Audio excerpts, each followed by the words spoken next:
விவசாயிகளுக்கு வணக்கம். தென்னை விவசாயிகளுக்கு ஒரு முக்கியமான நற்செய்தி. மார்க்கெட் வந்துட்டு கொஞ்சம் நல்லாவே அப் ட்ரெண்ட்ல இருக்கு.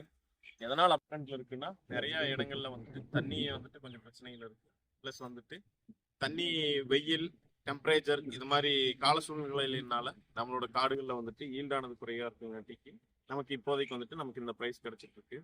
இந்த சமயத்துல நம்ம என்னென்ன விஷயங்கள் பண்ணுனா வந்துட்டு நமக்கு அதிகமான பலன் அளிக்கும் அப்படிங்கறத பத்தி தான் நம்ம இந்த வீடியோக்குள்ள பார்க்க போறோம். முக்கியமா வந்துட்டு ரொம்ப பேர் வந்துட்டு நிறைய நாள் பக்குவத்தை விட்டுருப்பீங்க. செய்ய வேண்டிய உரங்கள் வைக்கிறது, மருந்து கட்டுறது, இது எல்லாத்தையுமே நிறைய பேர் விட்டுருப்பீங்க. இந்த வீடியோ மூலயமா ஒரு விஷயத்த மட்டும் தெளிவா வச்சுக்கலாம். இனிமேலாவது பக்குவம் பண்ணாலாவது நம்ம இருக்கிற காயை எப்படி இம்ப்ரூவ் பண்ணலாம். ரொம்ப நாள் லாங் கேப் இருந்திருக்கும் நம்மளோட பக்குவத்துல. இனி பண்ணா நமக்கு என்னென்ன மாதிரி பண்ணலாம், என்னென்ன மாதிரி உரங்கள் கொடுக்கலாங்கிறதான் இந்த வீடியோல நம்ம பார்க்க போறோம். இதுல வந்துட்டு முக்கியமா இருக்கிறது பார்த்துட்டீங்கன்னா, நம்ம வழக்கமா கொடுக்குற உரங்கள் என்ன கொடுத்துருப்போம்? டிஏபி கொடுத்துருப்போம், யூரியா கொடுத்துருப்போம், பொட்டாஷ் கொடுத்துருப்போம், மெக்னீசியம் சல்பேட், இந்த மாதிரி உரங்கள் கொடுத்துருப்போம். இந்த உரங்கள்லாம் வைக்கும்போது நமக்கு வந்துட்டு அந்த பயிரானது எந்த பயிர்களுக்கு வச்சாலும், முக்கியமா தென்னைக்கு வைக்கும்போது, தென்னை வந்துட்டு ஒரு சோம்பேறியான பயிர், லேசி கிராப்னு சொல்லுவாங்க. இது கிராப் வந்துட்டு அந்த சத்தை இழுத்துக்கிறதுக்கே நமக்கு குறைந்தபட்சம் ஒரு 2 to 3 மாதங்களானது ஆயிரும்.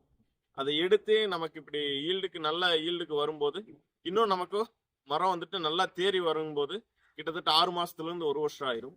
இப்ப நான் இனி சொல்ல போற உரங்களை நீங்க பயன்படுத்தினீங்கன்னா அந்த மரங்கள் வந்துட்டு ரொம்பவே சீக்கிரமாவே தேறி ஒரு 6 மாசங்கிறது, 1 வருஷங்கிறது ஒரு 6 மாசமா குறையும். ஈல்டுமே வந்துட்டு பார்க்கும்போது இருக்கிற காயை வந்துட்டு நல்லாவே ஊற வைக்கும். இந்த மாதிரி உரங்களை தான் நம்ம இப்ப பார்க்க போறோம்.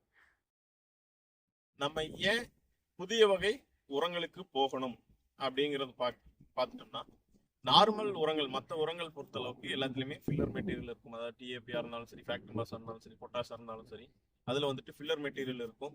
அது வந்துட்டு தென்னை மரம் இருந்தாலும், எந்த மரங்களா இருந்தாலும், எந்த பயிர்களா இருந்தாலும் எடுத்துக்கிறதுக்கு ரொம்ப லேட் பண்ணும். மண்ணுல போட்டு அந்த மண்ணு கூட அது வினை புரிஞ்சு அது 2ஆ பிரிஞ்சு, அந்த உதாரணமா பொட்டாஷ் பார்த்துட்டீங்கன்னா பொட்டாசியம் குளோரைடு வடிவத்தில் இருக்கும். அது மண்ணுல போட்டு குளோரின் தனியா பிரிஞ்சு பொட்டாஷ் தனியா பிரிஞ்சு போறதுக்கு நமக்கு டைம் ஆனது எடுக்கும். அதுவே வந்துட்டு அடுத்த விஷயம் வந்துட்டு பார்த்துட்டீங்கன்னா, இது வந்துட்டு மண்ணை வந்துட்டு கெடுக்கக்கூடிய ஹார்ட் மெட்டல்ஸ் வந்துட்டு குளோரினும் சோடியமும் வந்துட்டு அதுல அதிகமா இருக்கும். இதுவே நம்ம புது உரங்கள்ல வந்துட்டு பார்த்துட்டீங்கன்னா, நம்ம என்னென்ன பயன்படுத்தலாம், எதுக்காக அதெல்லாம் பயன்படுத்துறாங்கிறது பார்க்கும்போது, யாராமில்லா காம்ப்ளெக்ஸ் இதுல வந்துட்டு 9 விதமான சத்து இருக்கும். தலைச்சத்து, மணிச்சத்து, சாம்பல் சத்து, மெக்னீசியம், சல்பர் மற்றும் 94 இருக்கும். அது பயன்படுத்தலாம். அது கூட வந்துட்டு நைட்ரோபோர்ல பொறுத்த அளவுக்கு கால்சியம், நைட்ரஜன், போரான் இருக்கும். இதுல முக்கியமா இந்த கால்சியம் ஆனது என்ன ஒரு சிறப்பான விஷயம் பண்ணுனா, இவ்வளவு காலம் வந்துட்டு நம்ம மரங்கள் ஒரு ஸ்ட்ரெஸ் நிலையில இருந்தாலும், உறக்க நிலையில இருந்தாலும், அதை வந்துட்டு அந்த மண்கள்ல போய் அது வினை புரிஞ்சு வேலை செய்யும் போது அந்த ஸ்ட்ரெஸ்ஸை வந்துட்டு உடைச்சு பயிருக்கு நல்ல சத்தை கொடுக்கும். அடுத்த உரம் வந்துட்டு பார்த்துட்டீங்கன்னா எஸ்ஓபி, சல்பேட் ஆஃப் பொட்டாஷ். இந்த சல்பேட் ஆஃப் பொட்டாஷ் கொடுக்கும்போது நம்ம வந்துட்டு பொட்டாஷ் வந்துட்டு ஈஸியாவே மரம் எடுத்துக்கும்.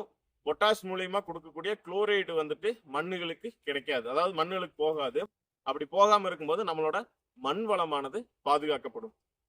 இதுல வந்துட்டு இந்த உரங்கள்ல வந்துட்டு அளவுகள் மட்டும் நான் இப்ப சொல்லிடுறேன், முக்கியமா கவனமா நோட் பண்ணி வச்சுக்கோங்க. யாராமில்லா காம்ப்ளெக்ஸ் வந்துட்டு 250 கிராம், நைட்ரோபோர் 250 கிராம், எஸ்ஓபி 250 கிராம். இதை வந்துட்டு என்ன பண்ணலாம்னா 45 நாள் இடைவெளியில வந்துட்டு நம்ம இப்போ இருந்து ஸ்டார்ட் பண்ணி கொடுக்கும்போது நம்ம ஒரு கிட்டத்தட்ட ஒரு 3 to 4 அப்ளிகேஷன் போகும்போதே உங்களுக்கு ஒரு நல்ல வித்தியாசம் தெரியும். குலைகள் நல்ல காய்கள் வந்துட்டு நல்லா இருக்கும். பாலை வெடிக்கிறதோட தன்மை வந்துட்டு நிறையவே மாறி இருக்கும். நல்ல மகசூலானது கொடுக்கும்.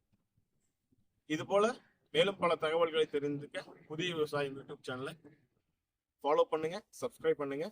யாருக்கு தேவைப்படுமோ ஷேர் பண்ணுங்க.